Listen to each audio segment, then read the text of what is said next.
जो इस अभिमान में रहते हैं कि मैं ऊंचे कुल का हूं, बहुत हानिकारक है, बहुत हानिकारक। इस मार्ग में सबसे ज्यादा खतरा अभिमान से है। यदि अन्य दोष हैं तो उसमें अपने अंदर ग्लानि रहती। जैसे हमारे अंदर काम है तो हम जलेंगे कि क्या कैसा, श्रीधाम वृंदावन में रहने पर भी मैं कामी हूं, बड़ा नीच हूं। लेकिन अहंकार है ना, तो ये अनुभव नहीं होने देगा, ये अपने को श्रेष्ठ साबित कराएगा। डरना चाहिए। यदि कहीं अभिमान हो तो इस बात से डरना। इसी से सारे अपराध बनते हैं। इसी से जितने भी अपराध हैं वो सब इसी देहाभिमान से ही बनते। जो अभिमान है ना, अगर एक जो रोया है ना, वो गिरना है ना, तो उसे पुनः लगा नहीं सकते। कहते हम बहुत बड़े बलवान विद्वान, कुछ नहीं हो। धैर्य पूर्वक देखो, भगवान के वचनों का चिंतन करो। यंत्रारूढ़ानि मम माया, जैसे बिजली से सब वो कठपुतलियां चलती हैं, यंत्र चलते हैं, ऐसे ही हम भागवतिक शक्ति से चल रहे हैं। बस अहंकार होने के कारण शुभ अशुभ कर्म बन रहे हैं, उनको भोगना पड़ रहा है। यही बार बार जन्म मरण का हेतु। कोई अधिकारी अनाधिकारी का प्रश्न नहीं, सब कोई। बड़ा सुंदर प्रसंग है। सभी वर्णों के, सभी जाति के, सभी प्रकार के स्त्री पुरुष कोई भी प्रभु के चरणों का सहारा लेकर निरंतर नाम जप करते हुए ऊंची से ऊंचे पद में पहुंच सकते हैं। ऊंचे से ऊंचे। देश काल स्थान विधि पात्रा पात्रता का कोई भेद नहीं है। कभी भी कहीं भी कोई भी हो, वो प्रभु का आश्रय लेकर प्रभु का नाम जप करके प्रभु को प्राप्त कर सकता है। सभी देशों में, सभी समय में, सभी स्थानों में शुद्ध अशुद्ध कैसी अवस्था हो, चाहे जितना सदाचारी हो या दुराचारी हो, सबको भगवत प्राप्ति करने में सामर्थ्यशाली है नाम। भगवद आश्रय लेकर जो नाम जप करते हैं, नाम सभी का कल्याण ही करेगा। सभी अवस्थाओं में सभी का कल्याण करेगा, परम कल्याणकारी। किसी भी भक्ति की निंदा अपनी वाणी से उच्चारण न करें। हर जगह हर शास्त्र में वही बात मिलेगी जिससे हमारा परमार्थ प्रेम मार्ग पुष्ट होगा।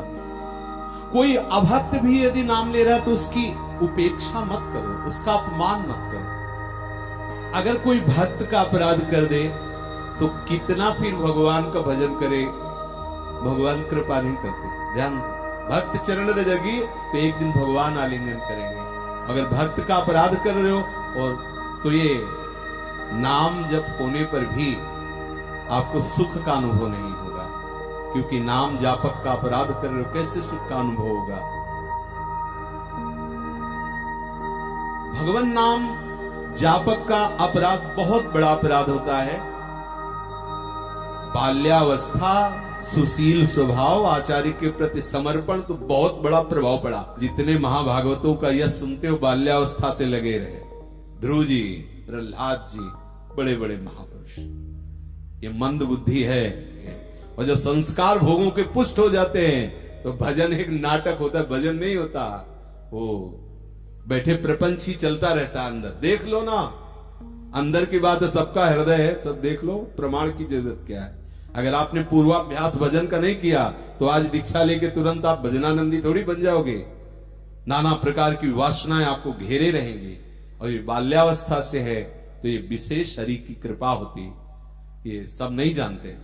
हम इसीलिए प्रणाम करते हैं मन से इन जिन्होंने अपना जीवन प्रभु को अर्पित कर दिया है। कितना कष्ट का जीवन है, कोई मनोरंजन नहीं, किसी भी तरह की विषय वासना की वृत्ति नहीं। अंदर सब उठती, वो सब जलकर सहता रहता है, रोते रहते हैं, प्रभु कृपा करो कृपा करो। तो जिस मार्ग से हम जानते हैं, इसलिए प्रणाम कोटि कोटि बार वंदनीय है जिन्होंने बाल्यावस्था से विषयों का त्याग करके भगवत मार्ग का आश्रय लिया। निर्मल बुद्धि होती है, नया हृदय होता है, पवित्र हृदय होता है, तत्काल बात को पकड़ लिया जाता है और संयम से चलने के लिए उत्साह आ जाता है। कोरी मटकी में दही बहुत बढ़िया जमता है। ये जो बाल्यावस्था से असत प्रवृत्तियों का त्याग कर भगवत मार्ग में कोटि कोटि बंदनी चाहे जैसे तुम लड़खड़ा के चल रहे हो, विश्वास रखना वो अजान बाव हैं, वो खींच लेंगे आपको। आपकी लड़खड़ाहट आपको रोक नहीं सकती, चलते रहो। जादू क्या होता है? उनके प्रीतम होते हैं, उनके प्रभु होते हैं। उनके प्रीतम के नाम में इतनी सामर्थ्य है, उनकी लीलाओं में इतनी सामर्थ्य है, उनकी शरणागति में इतनी सामर्थ्य है। मन में आने लगता है कि ये चले भगवत मार्ग में, तो आपका भी मन सोचने लगता है मैं चलूं भगवत मार्ग में। यही जादू है। अगर भगवत कृपा पात्र संतों का संग ना हो तो मोह जाल छोड़ना बहुत कठिन है।